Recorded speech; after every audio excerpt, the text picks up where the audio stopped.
Our next guest knows about struggle, perseverance, and what it takes to succeed against all odds. Aurora James, a fashion industry disruptor and founder of the 15% Pledge, is out with a new memoir entitled Wildflower. In the book, she writes about her difficult childhood and tumultuous teenage years and how she became the successful designer, entrepreneur, and activist we know today. Aurora, which is also my niece's name, was also a speaker at this year's Forbes Know Your Value 3050 Summit. She was amazing. And she joins us now, also with us for this discussion, editor of Forbes Women, Maggie McGrath, and vice chair of the 3050 Summit, Huma Abedin. Great to see the team back together again. And Aurora, congratulations on the book. You share some incredible moments during life, including very painful ones. A rocky relationship with your mom, sexual abuse, even a brief stint in jail, all of which made you realize you needed to find greater purpose in life. So what was it like to put those thoughts to paper?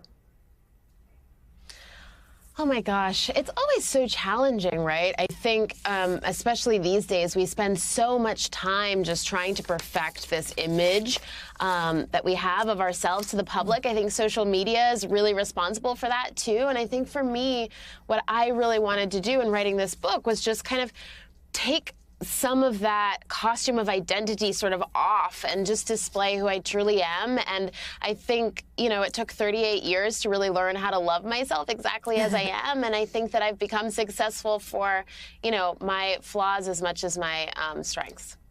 That's part of knowing your value. Maggie. Aurora, in your book and at the 3050 Summit, you spoke to us about the 15% Pledge, which you founded to revolutionize anti-racism in retail. Today, more than 29 global corporations, including Sephora and Nordstrom, have signed on. Can you talk about the pledge and the inspiration behind it? And also, where do you want to see it go in 2023? How many more companies are you hoping to sign on?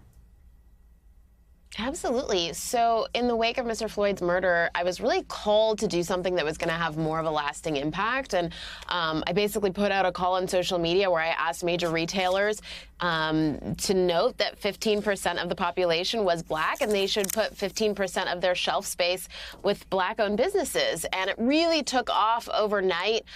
We've been working on it for the past 3 years. We're now in the process of reallocating over $10 billion to Black-owned businesses across this country.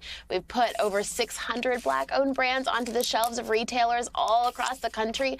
And it's super exciting. And I think that while we've had 29 of the biggest companies commit to it, there's still a bunch of other retailers across the country that we would love to see take the 15% pledge, because ultimately we want to create as much impact as possible. All right, Huma, take it away. Aurora, I loved our conversation about Wildflower at the Brooklyn Museum last week, and I was particularly struck by all the young women who turned up to support you, saying that your story spoke to them. So from the 15% pledge to your commitment to sustainable fashion, to your support for African artisans through your brother Veli's fashion line, to designing a gown that made headlines, you have made a name for yourself as a woman who isn't afraid to challenge and change the status quo. Where do you think that drive and determination comes from? How did you find the strength to forgive the people who hurt you? And what do you want young women to take away from your story? Thank you so much, Huma. I think for me, showing up authentically as myself has really been the biggest driver for me. And I think that the more that we can take value into our jobs that we're doing every single day and really know that we're making a difference, I think that's what I've been doing with my fashion brand, Brother Veli's, working with artisans all across the world. And then in the work that we do at the 15% Pledge, it's really been about highlighting and uplifting Black-owned brands all across the country. And then I think even with the Congresswoman, it was about really taking her message that she has all of the time and amplifying that. I think as a designer, my job is to make women feel like the best versions of themselves. And I think that I definitely did that with the Congresswoman. And really with this book, I'm just hoping to inspire women to be able to feel confident showing up and blooming and being authentically themselves and not wasting this like one big beautiful life that we have because the world tells us that we need to shrink.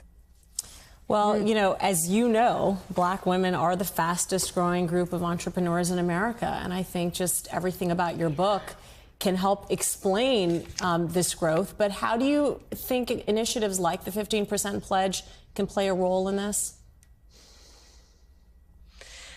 Well, I think, you know, there's a quote that people say all the time, right, which is that talent is distributed equally, but opportunity and access are not. And I think when we actually look at that across the country, we realize that it's actually just holding us all back to not allow some of the most talented and brilliant minds and entrepreneurs to reach their full potential. And I think with the 15% pledge, that's really what we're, you know, asking major corporations to commit to. And even for me, you know, Huma, sometimes people will say, well, I don't think that we should just be giving shelf space to Black-owned businesses. I think we should be giving them to the best businesses. And I think that my argument is I completely agree. And up until now, we actually haven't been giving opportunities to the best businesses. We've just been looking in a very small eye line. And what I'm really urging major retailers to do is open things up more broadly and start supporting small business in America in a much bigger capacity and really make sure that people who've been historically excluded also have an opportunity as well. The new memoir, entitled Wildflower, is out now. Aurora James, thank you very much for coming on the show this morning. And Maggie, we also had many honorees from Forbes and Know Your Value's 50 over 50 lists, and we're currently, yes, we are, drum roll please, looking for the next class of women to be on our 2023 50 over 50 U.S. list. We always start with the U.S. list. There are only a few weeks left to get your nominations in. So tell our viewers what we're looking for and how they can get their nominations in. And please, please, this includes, correct, nominating yourself if you want, right? Absolutely. We are looking for stories of resilience and reinvention over the age of 50. Maybe you've worked for someone else for 3 decades, but in your 60s, like so many of the women on this list, you start your own company in your own name. Maybe you've become the first female CEO at your institution at 50, 60, 70. Maybe you decide to run for political office for the first time.